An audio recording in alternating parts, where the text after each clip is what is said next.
mi charla, que va más que una charla, no va a ser una conferencia, no va a ser una charla, ¿cierto? No, digamos, tiene como propósito, o más bien busca hacer un mapa,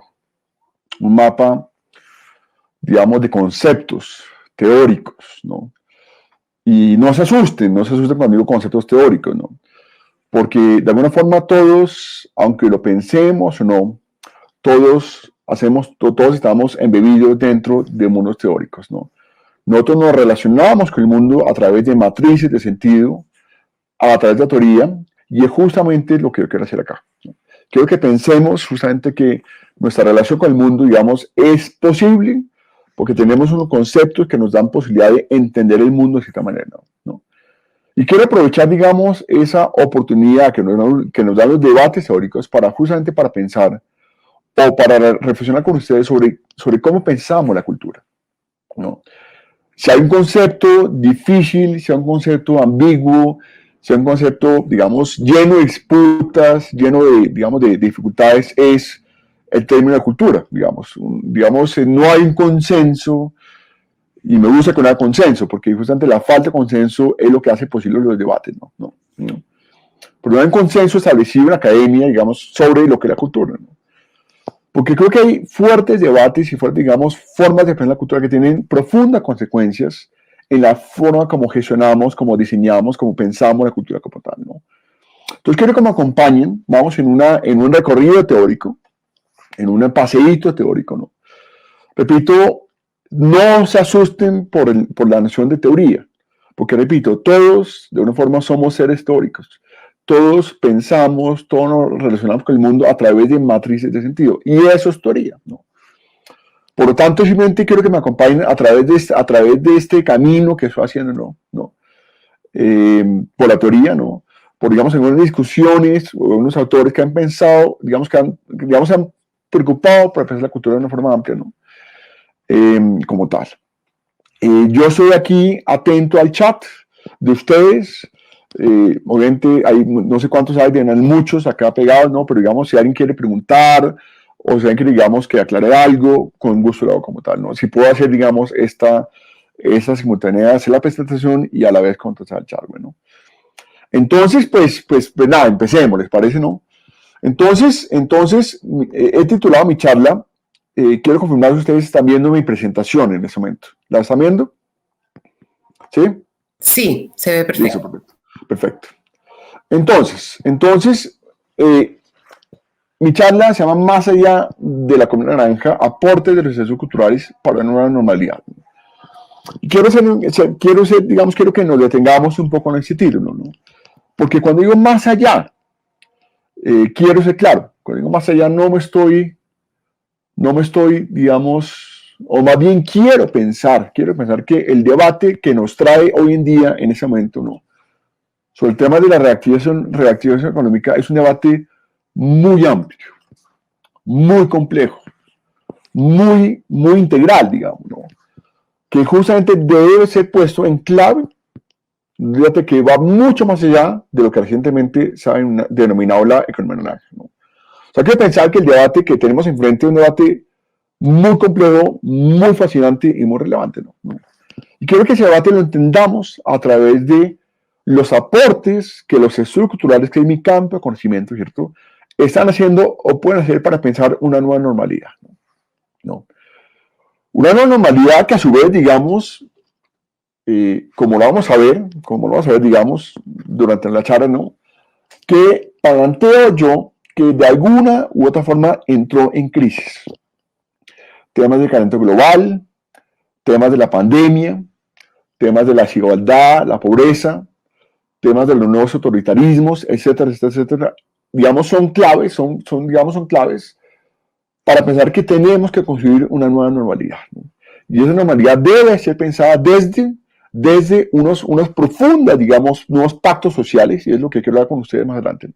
Y también sobre nuevos entendimientos de lo que es la cultura como tal, ¿no? Entonces voy a empezar por un mapa de lo que quiero hacer. A ver. Quiero el recorrido o el camino que les propongo tiene en cuenta 5 paradas. 5 paradas.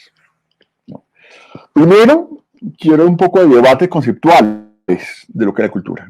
Repito, todos, queramos o no, lo seamos conscientes o no, todos tenemos unos conceptos de lo que es la cultura, ¿no? Y de acuerdo a esos conceptos, movilizamos gestión cultural, movilizamos acuerdos, movilizamos una cantidad de cosas que son fundamentales como tal, ¿no? Entonces quiero que nos detengamos a revisar cómo la academia o cómo los estudios culturales han entendido el debate de la cultura, porque creo que ahí hay profundas herramientas muy importantes como tal.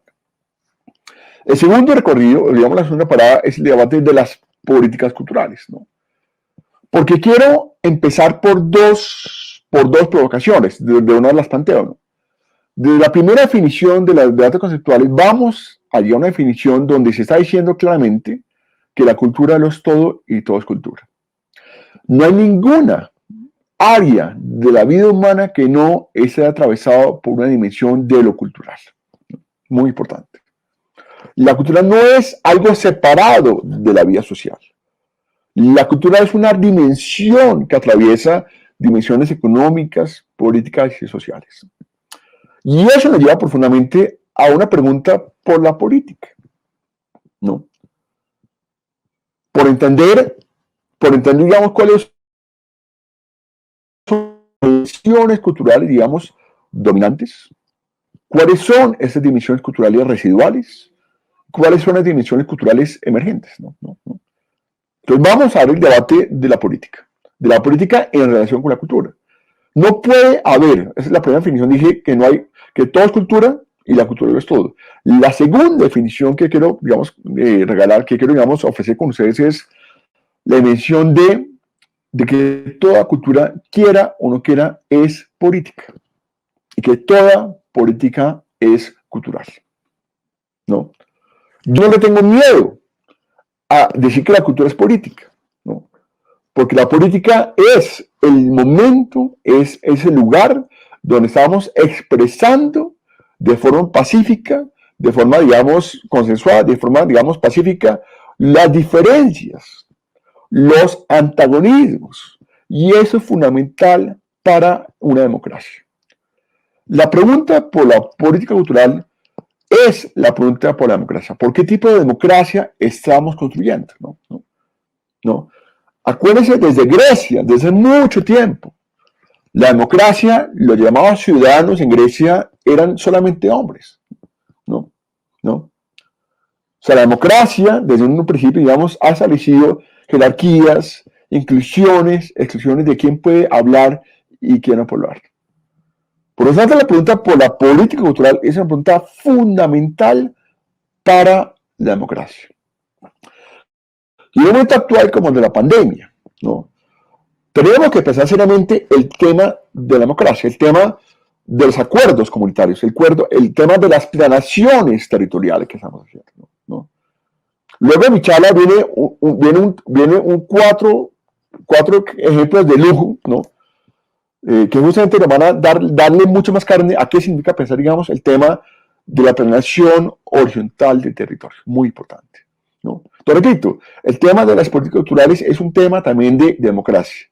Y una democracia que debe ser mejor a la que teníamos antes como tal. Tercer punto, ontologías políticas. No se asusten por ese término.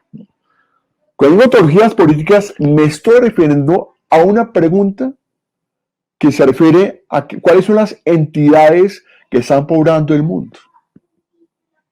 ¿Qué es lo que Occidente, o digamos, o nuestra cultura, digamos, como parte de la base para definir que existen ciertas entidades que poblan el mundo como tal, ¿no?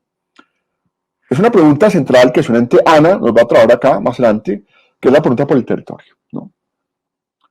Para muchas comunidades, el territorio no está separado de la vida social de la sociedad. El territorio es una extensión de la vida social.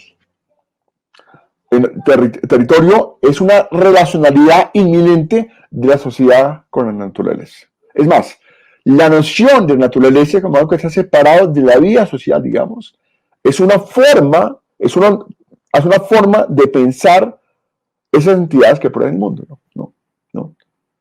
Pero vamos a ver casos, yo le voy a poner casos y luego los siguientes expositores también les ponen casos, ¿no? Que ustedes están empezando, digamos, las otras formas de construir el territorio como tal, ¿no? Y eso tiene profundas consecuencias sobre el cuarto punto, que es el tema del diseño. El tema del diseño es un tema fascinante, ¿no? Porque el tema del diseño es cómo vamos a diseñar sociedades, ¿no? Cuando estamos viviendo sociedades que están sufriendo los impactos de diseños, que hay que decirlo, no son sostenibles. De diseños que están creando profundos efectos, ¿no? Sobre el tema de los impactos ambientales, sobre el tema de las desigualdades y sobre el tema de los impactos económicos, sociales y políticos como tal.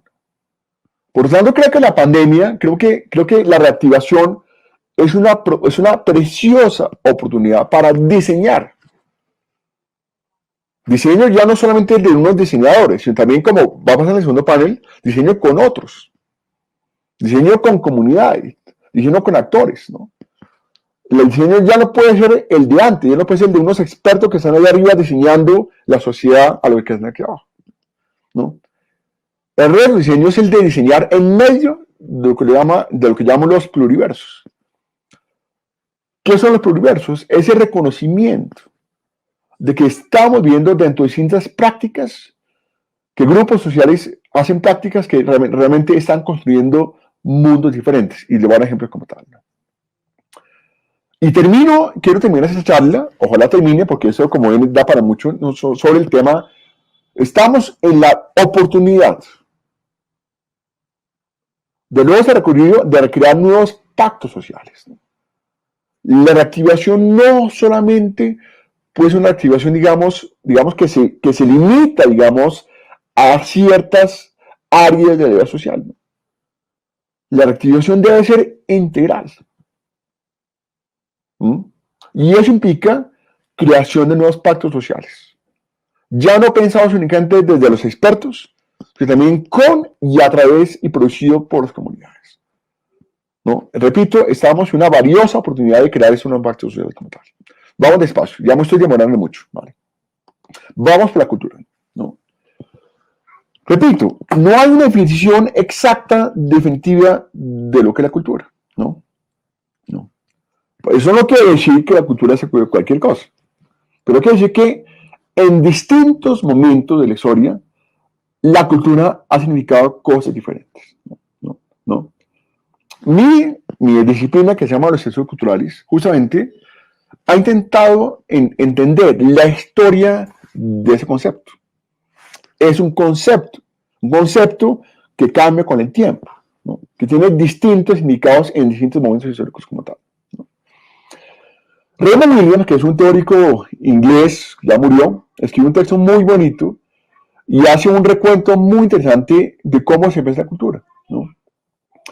Y explica que por allá en el siglo XVIII, digamos en Europa, ¿no? La cultura se asociaba a o una expresión estética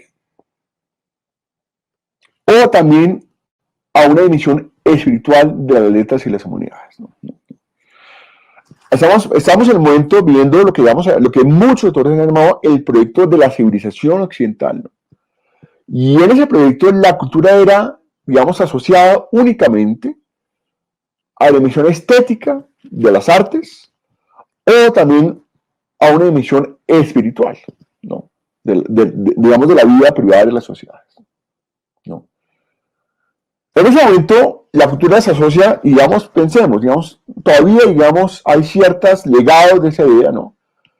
De que piensa la cultura únicamente como asociado a las artes o también a la vida interior de los individuos. No quiero decir que eso esté mal,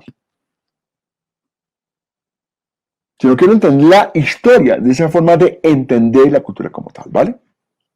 Entonces, primer momento, siglo XVIII, cultura asociada a las artes, a la expresión estética, y dos, cultura asociada a la vida, a la espiritual, y esa forma de entender la cultura, digamos, era una crítica al proyecto civilizador.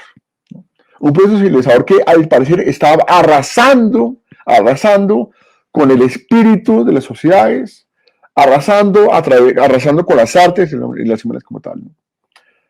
Y es este movimiento muy importante que se llama el romanticismo alemán, ¿no? ¿no? Que fue muy importante, digamos, aquí, digamos, tenemos herederos claves en Colombia, digamos, Humboldt, digamos, es un heredero clave de esa propuesta, ¿no? Que es una cultura como una reserva importante frente a las perversiones de la civilización, ¿no? ¿No? Entonces, digamos, para ellos, cultura era lo que se oponía al avance civilizatorio, digamos, al avance de un capitalismo industrial, al avance, digamos, de esa modernización, ¿cierto? Como tal. Y aquí viene una noción que es muy, pero muy interesante, ¿no? Que es, pasamos de pensar cultura únicamente como artes, únicamente como dimensión espiritual, ¿no? Y ahora pensamos una definición mucho más interesante, que es la noción de que el hombre está produciendo su propia historia. Y esa producción, que es una producción cultural, o con esto, incluye la producción de ideas, instituciones y sociedades. La cultura ya no es únicamente artes o humanidades. La cultura ahora está produciendo medios de vida, ideas, instituciones y sociedades. Muy importante. Aquí, digamos, quiero enfatizar que el hombre, perdón, digamos, la reificación de género, es un productor de historia, ¿no? Y es un productor de historia en que está produciendo mundo. Y esa producción de mundo es una producción cultural. Repito, en esa segunda definición, cultural ya no es únicamente expresión estética, sino que cultura también es producción de ideas, producción de instituciones, producción de relaciones sociales, producción de modo de producción y también producción de individuos, ¿no? Es muy importante esto. Quiero enfatizar acá la palabra producción, porque quiere decir que somos seres situados, que somos seres históricos, que no nacimos armados con ideas, sino que somos producto de circunstancias históricas. Y esa producción es una producción que siempre es cultural como tal, ¿vale? ¿Bien? Y aquí empezamos a entrar mucho más en un tema muy, muy interesante, ¿no? Que la cultura, desde esa dimensión, digamos, de producción de historia, la cultura es una forma de vida, ¿no? Es una forma de vida. Ya estamos alejados de esa noción de una expresión estética o una misión espiritual. Y la cultura, o con ese concepto, es una interrelación compleja y dinámica entre distintos dominios del mundo social. Inclusive, desde acá, hay autores que dicen, mire, ya no pensemos la cultura, porque si la cultura significa que hay una dimensión que hay una área que se llama la cultura que está allá, que podemos separar del mundo social, ¿cierto? Si no pensemos que la cultura es una dimensión que atraviesa toda la vida social. Es una interrelación compleja y dinámica entre la economía, la política y la sociedad como tal, ¿no? Una teoría de la cultura, desde ese punto de vista, sería entonces, en Williams, el estudio de las relaciones entre los elementos de todo un modo de vida. Digamos, el análisis de la cultura es el intento por descubrir la naturaleza de la organización que constituye el complejo de esas relaciones.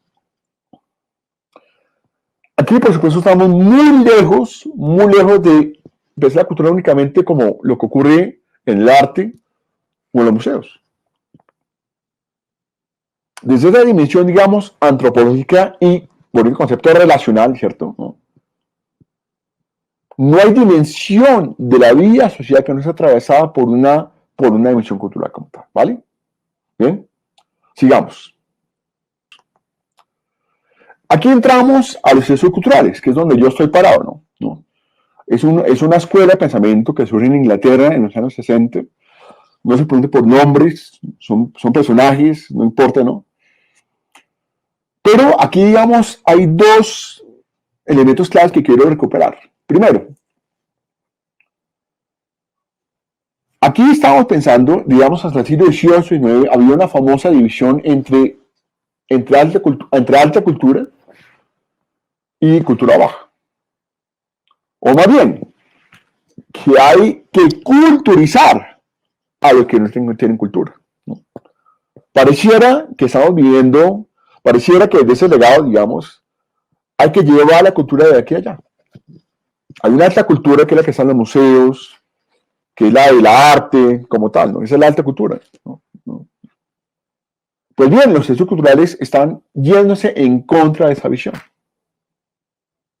Por ejemplo, un trabajo clave de ellos es la cultura de la clase obrera en Inglaterra. Y ya se proponiendo algo que fue clave, que fue un debate radical, diciendo, mire, los obreros también son seres culturales. La cultura ya no únicamente está en el museo, ya no únicamente está en la Casa de la Cultura. Todos somos seres culturales, inclusive las clases obreras, ¿cierto? Que de cierta noción, digamos, se piensa que no eran culturales, también son culturales, ¿no? Y ahora vamos a seguir pensando que la cultura es lo, digamos, en la famosa definición de Arnold, un autor inglés, decía que la cultura es lo mejor de una civilización, ¿no? Que está detrás de la idea de alta cultura. Ahora también, digamos, pensamos que lo popular también es cultural, ¿no?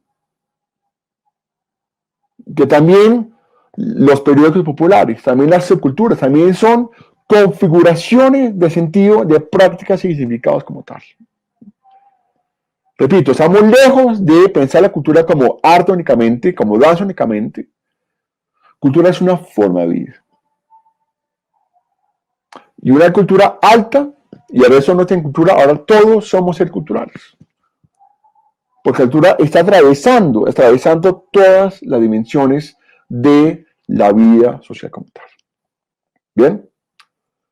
Y aquí quiero terminar esa primera parte de mi charla, planteando que eso nos lleva a pensar dos definiciones claves. Primero, la cultura como una matriz de sentido que orientan y definen comportamientos, prácticas y modos de ser en el mundo. Una matriz, ¿no? Todos, no solamente los actores culturales, entre comillas, todos estamos dentro de esa matriz, ¿no? Todos estamos dentro de esa matriz. Lo cultural no solamente es de otros, de los indígenas, los afro, no, lo cultural, todos estamos encarnando esa matriz cultural, ¿no? Todos y todas. No hay dimensión de la vida social que no esté atravesada por esa matriz como tal. La matriz es la que nos hace seres culturales como tal. Y la segunda definición que quiero plantear acá es la relación, ¿no? ¿No? Quiero entender la cultura como una relación entre la economía, la política y la sociedad como tal, ¿no? En cuanto, repito, vamos a la definición de antes, en cuanto estamos produciendo historia, estamos produciendo modos de producción económica, estamos produciendo un lenguaje, estamos produciendo ideas, estamos produciendo instituciones, estamos produciendo sujetos, formas de ser, etcétera, etcétera, etcétera. Y eso siempre entabla una relación entre distintas dimensiones de la vida social. Fundamental. ¿Bien? Entonces, digamos, dos definiciones claves. Primero, cultura como matriz, y cultura como una relación. Fíjense que van lejos estamos de pensar cultura únicamente como artes escénicas. O cultura únicamente como lo que está en los museos, ¿no? Ahora todos somos seres culturales. Y ahora la forma como ganamos la vida, la forma como acumulamos riqueza, la forma como distribuimos la riqueza entre la sociedad, son posibles por definiciones, digamos, por orientaciones culturales como tal. Y eso es muy importante. Es más, desde acá, ojo con esto, no hay definición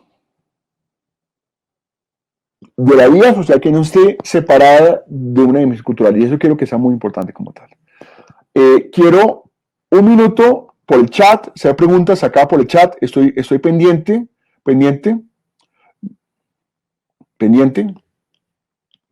Aquí estoy. Ay, se me trabó esto. Se me trabó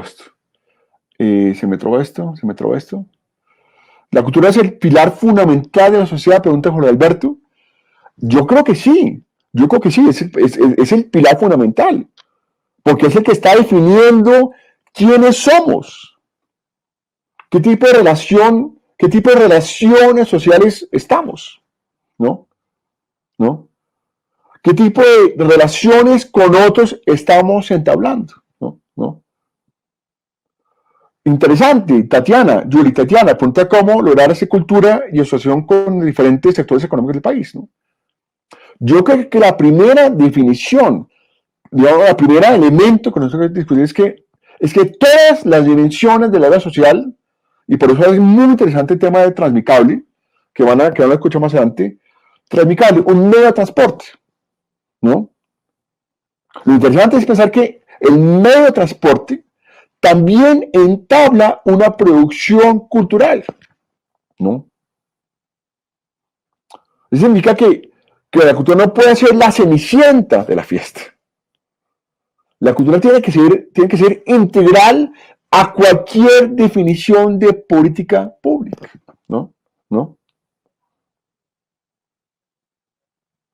Entonces, digamos, eso nos lleva a pensar, digamos, quiero ver si hay alguna pregunta, ¿cómo hacer pedagogía de los nuevos conceptos de la cultura? Pregunta Orlando Reyes. Pues Orlando, haciendo justamente eso, ¿no? Haciendo eso es dialogando, reflexionando críticamente, ¿no? Y sobre todo pensar ahora, Orlando, que como vamos a ver en el siguiente panel, que esas discusiones ya no son únicamente, ya no pueden ser pensadas únicamente en una dimensión vertical de expertos o estados, funcionarios y comunidades acá. El reto ahora justamente es de pensar ahora los nuevos pactos sociales, de qué forma democrática lo vamos a hacer como tal, ¿no? Claro, también, por supuesto, en esa emisión, y vamos a hacer un caso ahorita, Carlos Enrique, ¿no? Voy a poner unos ejemplos muy concretos que luego en su momento van a ser mucho más claros, ¿no? Cuando llamo ontologías políticas, pues estoy hablando de qué estamos haciendo cuando estamos posiblemente, consciente o inconscientemente, digamos, atentando contra formas culturales tradicionales como tal, ¿no?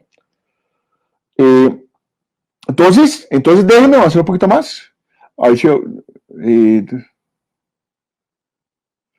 interesante. La noción de pérdida cultural, digamos, o la noción de aculturación, digamos, da un debate pequeño acá, ¿no?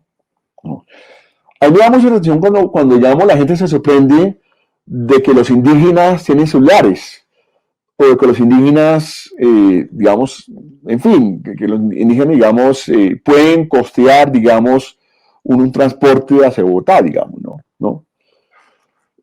Yo creo que esas nociones de una cultura, digamos, se conserva, digamos, los estructurales también, digamos, hace mucho tiempo cuestionaron esa visión, digamos, ahistórica, esa visión, digamos, bastante conservacionista, ¿no? En inglés, la palabra cultura se llama culture, ¿no? Digamos, a raíz de la raíz etimológica culture, no, también en español. Cultura tiene una palabra muy similar que se llama sepultura, sepultura. O sea, una noción que piensa la cultura como cultura quieta, que no se mueve en el mundo, ¿no? Yo quiero pensar en una visión mucho más rica de la cultura que está mediando, que está enfrentando el mundo, después está creando, digamos, producciones culturales híbridas como tal, ¿verdad? Déjeme seguir como tal, ¿no? Vamos a ir acá. El chat está buenísimo, pero déjeme avanzar por acá, ¿vale? Entonces, repito, dos definiciones, matriz o relación como tal. Vamos a la siguiente clase. Vamos a la siguiente.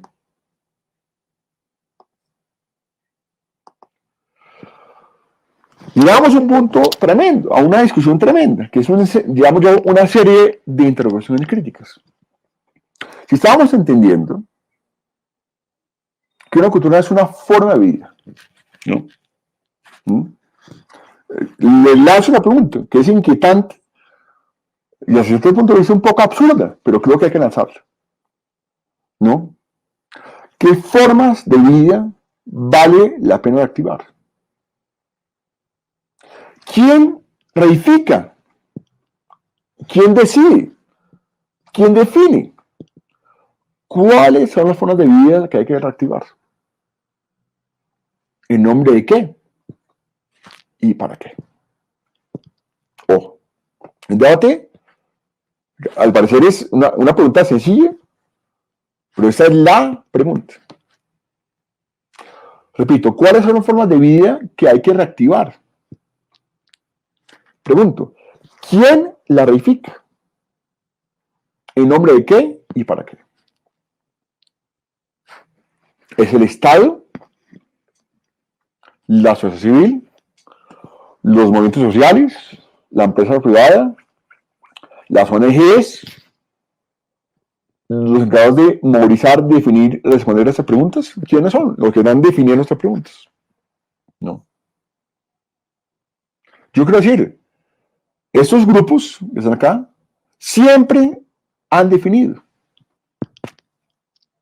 ¿no? Pero siempre esa discusión, y por eso quiero escuchar, digamos, el siguiente panel sobre el tema de los desarrollos comunitarios. Pues esa conversación siempre se ha hecho en unas condiciones desiguales de poder. Aparece el poder es central acá. Porque mire la pregunta, si la pregunta es sobre qué formas de vida hay que reactivar, la pregunta clave es ¿quién decide eso? ¿No? Y eso es una pregunta del poder, ¿no? ¿No?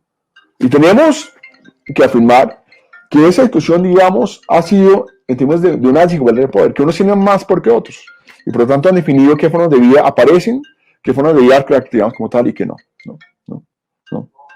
Y esto me lleva justamente a pensar el tema de política cultural. Y es a pensar que no puede haber una discusión de la cultura que no esté atravesada por el poder. Y aquí propongo tres definiciones, ¿no? El momento en que distintos actores movilizan cultura con fines de transformación estética, organizacional, política, económica y también social. La cultura ya no es algo externo a nosotros, ligada a las altas esferas y a los museos. Es una política cultural en ese momento donde entran en conflicto distintos actores sociales que encarnan significados y prácticas culturales que son diferentes. ¿No? Desde la definición amplia de la cultura, la política cultural es una lucha por significados. De lo que es el desarrollo, de lo que es la mujer, de lo que es el medio ambiente, el territorio, la economía, lo emotivo, la educación, etcétera, etcétera, etcétera. Una política cultural es el momento en que se moviliza la cultura con fines de transformación estética, organizacional, política, económica y social, y también donde hay una lucha por significados. Que están definiendo, repito, qué formas de vida son las que van a reificarse, las que van a quedarse como aquí, como tal. ¿Bien? Y eso me lleva otra vez a pensar la relación entre la cultura y la democracia. La democracia es real, ¿no? Porque quiero pensar que la cultura, y aquí hay unos antecedentes muy claros. Por allá, cuando se creó la ley de cultura en el 97, se pensaba, de hecho se pensó ponerle al Ministerio de Cultura Ministerio de la Paz, ¿no? Asociando cultura con la paz, ¿no? Que la cultura nos lleva a la paz, que la cultura es una herramienta para llegar a nuestra paz. De acuerdo. Pero la pregunta es de qué paz estamos hablando. Porque hay que pensar que la cultura lo que introduce no es la armonía. no es el consenso, no es el silenciamiento de distintas posiciones. Creo que la cultura, lo que quiero introducir es una nueva manera de vivir y sobrevivir esos conflictos. Se trata de una cultura democrática que esté atenta a la diversidad de posiciones, que incluso supere el famoso museo multicultural. Quiero explicar esto. La cultura, lejos, digamos, en mi definición de cultura de democracia real, la cultura lejos de crear consenso, homogeneidad, digamos, acuerdos donde no hay diferencia, ¿cierto? ¿No? Aquí lo que la cultura introduce es una forma de vivir esos conflictos. Y más allá del museo multicultural, ¿a qué me refiero con eso? El museo multicultural es aquel museo donde ponemos a la diferencia, donde ponemos la diferencia exótica, folclórica que está allá, ¿no? Pues el museo cultural tiene ciertos dilemas. ¿Cuál es? Que estamos en capacidad de tolerar ciertas diferencias, las aceptamos, las toleramos, podemos ser orgullosos de las diferencias, en tanto que esa diferencia no nos esté afectando. ¿Está claro? En tanto que esa diferencia no está afectando nuestro modo de vida. Es lo que llamo el museo multicultural, donde pongo a las poblaciones que están allá en el museo, pero allá calladitas, quietas, ¿no? Que no estén afectando mi mundo. Yo creo pensar que la pregunta por la cultura de democracia real es la pregunta por quién puede contar para ser contado y contar y construir un mundo, o más bien mundos en plural, ¿no? Pero aquí la pregunta es cómo estamos conviviendo en medio de la diferencia, ¿cierto? Eso no se trata tanto de crear consensos pacíficos, sino más bien es, bueno, ¿cómo vamos a sobrevivir con la diferencia? Una diferencia que ya no está únicamente en el museo, sino que está en las calles, aquí y ahora. ¿Bien? Y eso lo lleva, no lo pongo por el título, ontología política, ¿no? Voy a poner un ejemplo muy concreto. Tengo como 3 ejemplos, pero quiero enfocarme únicamente un ejemplo que es el de la ballena y el abuelo. Ese ejemplo realmente pasó en Canadá, en una comunidad indígena del norte de Canadá. Quiero que se imaginen esto: una comunidad indígena que vivía en un lago que se comunicaba por un río que llegaba hasta el mar, y ese río, digamos, del lago al mar, habían como unos 200 kilómetros de distancia, ¿vale? No. De un momento a otro había un proceso de madera, de tala industrial del bosque como tal, ¿no? ¿Cierto? De afectación del bosque como tal, todo eso, ¿no? Y de un momento apareció una ballena orca en la mitad del lago. Nunca había pasado. Repito, está el lago, el bosque, la comunidad indígena, y ahí estaban ellos como tal, y aparece una ballena orca. Claro, llega la biología, los conservacionistas, dicen, es una ballena orca, hay que llevarla al océano, hay que regresarla a su hogar, ¿no? Llegan los helicópteros a traer, digamos, se lleva la ballena orca al mar como tal, ¿no? A regresarla al mar, ¿no? Y golpe aparece un chamán de la comunidad indígena y dice, ¿ustedes qué están haciendo? No, estamos llevando la ballena al mar, porque eso me pertenece. Y dice el chamán, ¿la ballena? ¿Ustedes le están diciendo a eso la ballena? Pues para nosotros los indígenas, eso es el abuelo. Y el abuelo que está reclamando su territorio. No es un animal, es familia. No es naturaleza, es familia. ¿Está claro? Es familia, hace parte de nuestro mundo, hace parte de nuestra noción de territorio. En la noción de territorialidad no hay diferencia entre sociedad y naturaleza, hay una relación permanente entre lo uno y lo otro como tal. ¿Qué hacemos con eso? ¿Qué hacemos con se enfrenta el mundo ballena y el mundo abuelo? ¿No? Y repito, esta es una decisión política, querámoslo o no queramos, y eso es bueno. En Colombia le hemos tenido miedo a la política, tenemos miedo a la política, no politice todo. Yo creo que tenemos que aprender nuevas formas de crear política que se basan en crear pactos sociales, en vivir con la diferencia y crear, digamos, rutas como tal, ¿no? Tengo otro tema, el tema de Perú, tema de la minería, pero digamos no quiero avanzar mucho en eso como tal, ¿vale? Y mira, quiero aquí, hay un peligro, ¿no? Que es el tema de cómo estamos acomodando y traduciendo las diferencias, ¿no? Y aquí creo que hay un concepto muy bonito de una mentalista indiana que se llama Vandana Shiva, que se llama el concepto de las monoculturas de la mente, ¿no? Y con eso me refiero a los momentos donde solamente unos significados son los autorizados para definir cuáles son los que vamos a reactivar o no, ¿no? Tenemos, digamos, en ese momento, es la noción de que aceptamos, vamos a traducir su referencia de una forma en que sea rentable. Si no es rentable, y ahorita hablamos un poco del tema de rentabilidad, si no es rentable, digamos, no la podemos, no es interesante, digamos, que la reactivemos como tal, ¿no?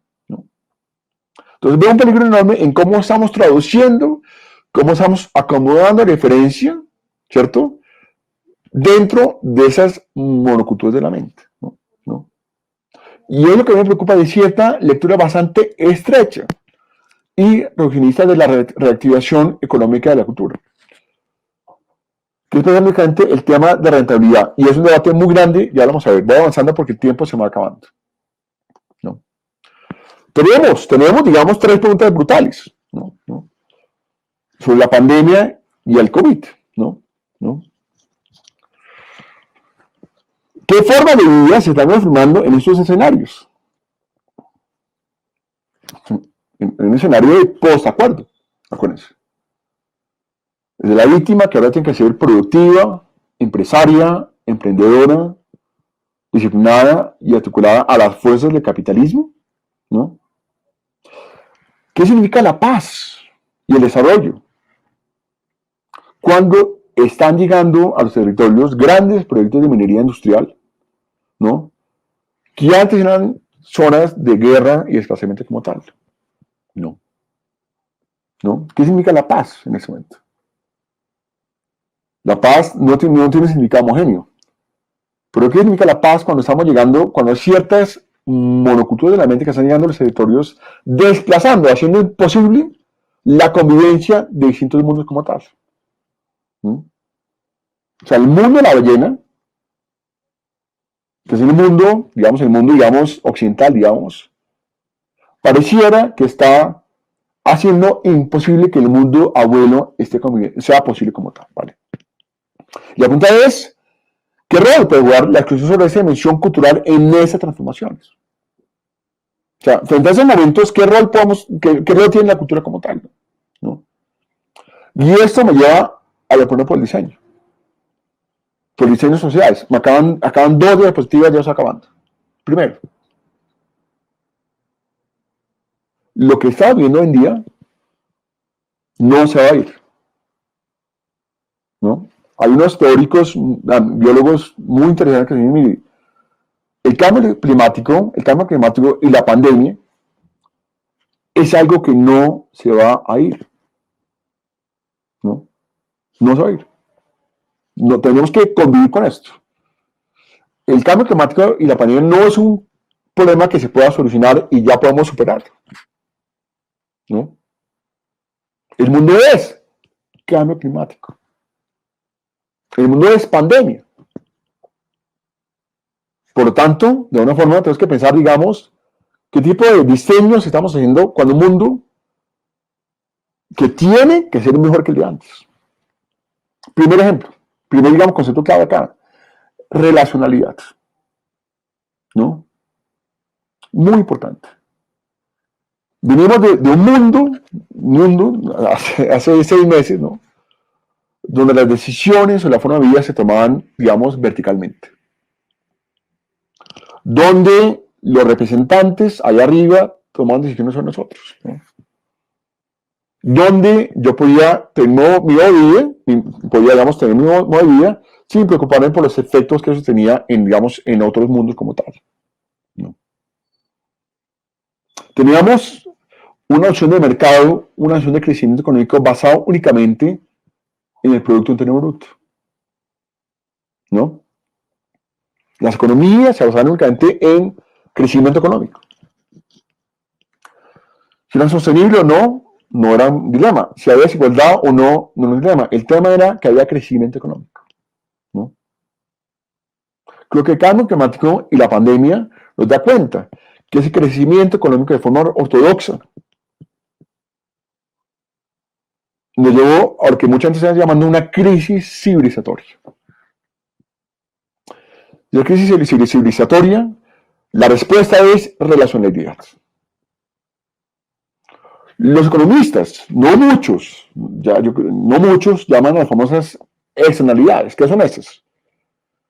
Que si yo, digamos, tal tipo de actividad económica y esa actividad económica produce unas externalidades, unos efectos, yo puedo, digamos, sacrificar esos efectos con tal de que haya crecimiento económico, ¿no? O sea, yo puedo, digamos, afectar al medio ambiente, pero ese crecimiento económico, pues, eso no es tan importante, ¿no? Se nos ha dicho una y otra vez que lo importante es que haya crecimiento económico, que haya actividad económica, etcétera, etcétera, etcétera. Pero quiero pensar que hoy día, más que nunca, y por eso quizás el pan que sigue es el que va a meterse en eso claramente, es el tema que nos toca pensar en la posibilidad, ¿no? Claro, todo lo que estoy diciendo eso toma trabajo, toma tiempo, toma paciencia, pero tenemos que pensar en la posibilidad, ¿no? Porque solo tenemos un mundo, una sociedad, y nos toca pensar en la posibilidad. Nos toca ser muy pacientes, ser muy imaginativos, y por eso creo que el panel siguiente va a ser clave en ese sentido, de pensar justamente en estas posibilidades como tal. Yo creo que esa posibilidad nos lleva a pensar en nuevos pactos sociales, ¿no? Y creo que el primer pacto social es el tema de que ya no es posible vivir en sociedades tan desiguales, ¿no? Por muchos lados estoy leyendo casi que el fin de un consenso. El consenso era que lo importante era el crecimiento económico, si la desigualdad no era tan importante, pero ahora sí, inclusive los economistas están diciendo que la desigualdad es un problema para el crecimiento económico. El lunes son los datos de pobreza monetaria del año pasado, antes de la pandemia. Miren estos datos. En el 2018 teníamos una pobreza monetaria del 27%. En un año creció la pobreza monetaria al 35.7%. De por Dios. Creo que esos pactos sociales son fundamentales. Y va mucho más allá de la idea de emprendimiento que se hace individualmente a los que tienen oportunidades, ¿no? A los buenos emprendedores, ¿no? Es un tema de igualdad.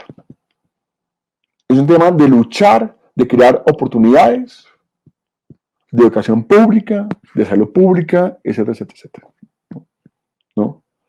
A propósito de la minga, ¿no? Se plantea que los indígenas son terratenientes, y digamos, sí, pero aquí hay datos muy interesantes. Hoy en día, si la pobreza monetaria promedio nacional es de 35%, ¿no? Los indígenas viven en condiciones de pobreza en un 59.6%, ¿no? El 97% de los bosques están bajo protección, pero solamente el 1.4% es tierra para agricultura, ¿no? Y aquí hay un dato muy interesante que seguramente se va a expandir después de mí. Recientemente, digamos, ahora está pensando, digamos, nuevas formas de contabilidad financiera, ¿no? Pensar, por ejemplo, si la economía naranja puede ser pensada desde el tema de los pagos por servicios ambientales, ¿no?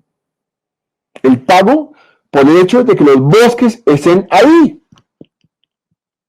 de que la selva esté ahí, ¿no?